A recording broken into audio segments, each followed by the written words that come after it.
A loud, sharp bang. Cars froze. People looked up in confusion. Someone pointed at a tricycle swaying on the main road. A child rolled off the back seat and tumbled towards the moving cars. Before fear settled, Bisi moved. Her steps were loud, heavy, and ungraceful, but they carried a strength the streets never expected. She pushed through the waiting crowd, breathing hard. Her knees were shaking, yet she refused to stop. A ball screeched close to her leg, but she stretched her arms and pulled the child away from danger. For a moment, there was silence, then judgment followed. People stared at her face with discomfort. Her uneven skin, her wide forehead, her scattered teeth, her rugged body that looked too big for her dresses. Even her breathing, loud and tired, became something they mocked. A tall, handsome man with a well built body ran towards her. He lifted the child gently, checked his body, and then turned to Bisi. His expression carried a softness the crowd did not understand. The man is Bisi's fiancé. His name is Dele, and by the next day, the entire estate was talking. They talked in the shops, offices, and bus stops.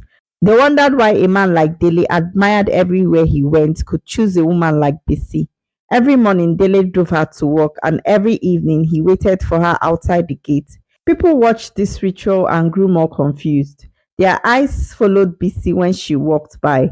Their judgment sat on her skin like dust she could not wash off. Women in the estate avoided standing too close to her. Some laughed when she passed, some stepped aside as if being near her lowered their value. Each time Dele held her waist in public, faces tightened, not in anger but in disbelief. Bisi became a topic the day a group of women watched Dele open his car door for her and smiled at her like she was the only woman in the world. The women carried that moment around like mystery they wanted to solve. As the rumor grew, the city added new stories to it. Some said Bisi controlled him with something diabolical. Some claimed she saved him from something. Some believed he was simply pretending and would soon leave her for someone on his level. Bisi had every comment. She saw the stares, she felt the rejection, but she did not fight back. Her life had been shaped by unkind eyes since childhood. Her scars had stories. Her body carried memories of pain she never explained. So she walked quietly through the noise, believing silence was safer than reaction. But Dele saw her differently.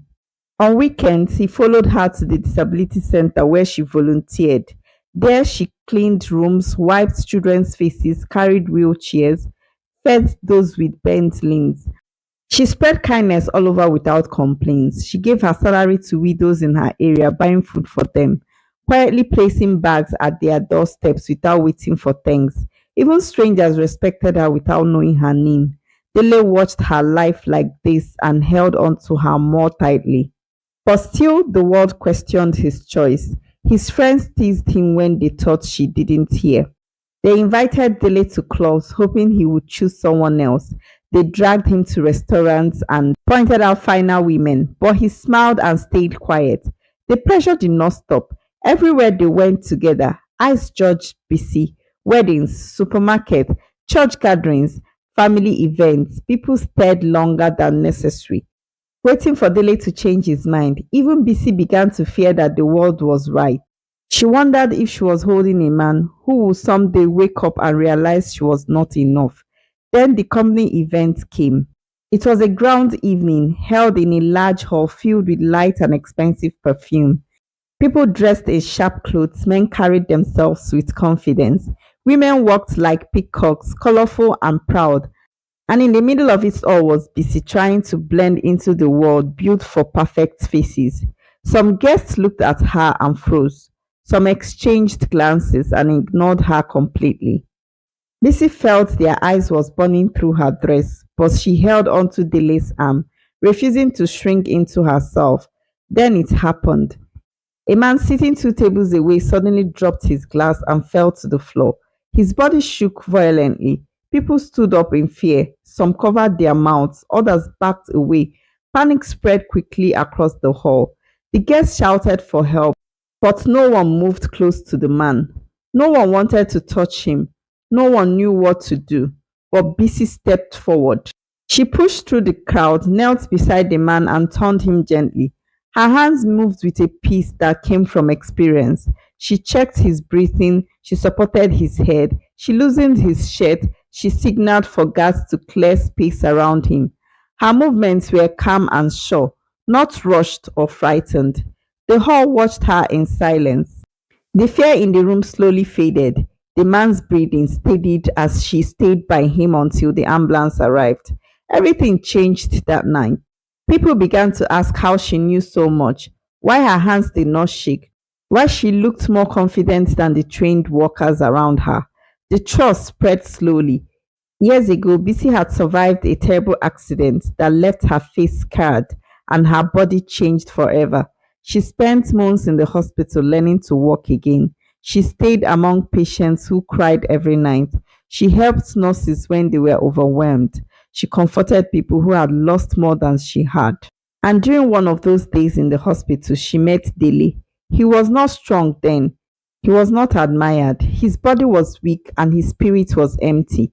Pain had stripped him down until he hid inside himself. And while everyone treated him like a fragile thing, Bisi treated him like a human being. She brought him small hope when he had nothing left. She reminded him that he could stand again. She pushed him back into the world with her own quiet strength. She carried him through the darkness of his healing, not because she wanted anything, but because she recognized the pain deeper than her own. The city never knew this part of their story, but that night, everything became clear. Those who laughed at Bisi stood still. Those who judged her lowered their eyes. Those who mocked her beauty felt a sting of shame. But by the end of the night, people saw something they had ignored for years. Bisi was not the woman they thought she was. Her strength was not loud, but it held lives together. Her heart was softer than her scars. Her courage was stronger than her looks.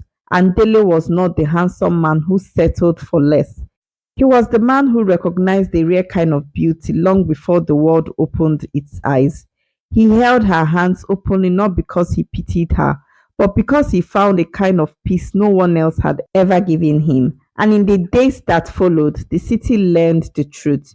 Beauty fades, perfect faces changes, fine bodies grow weak, but a heart that heals, a soul that stands firm, a courage that saves others.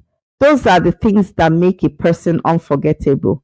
Bisi carried all of them. That was the reason a man like Dele chose her, and no rumors, no gossip, no mocking eyes could ever change it.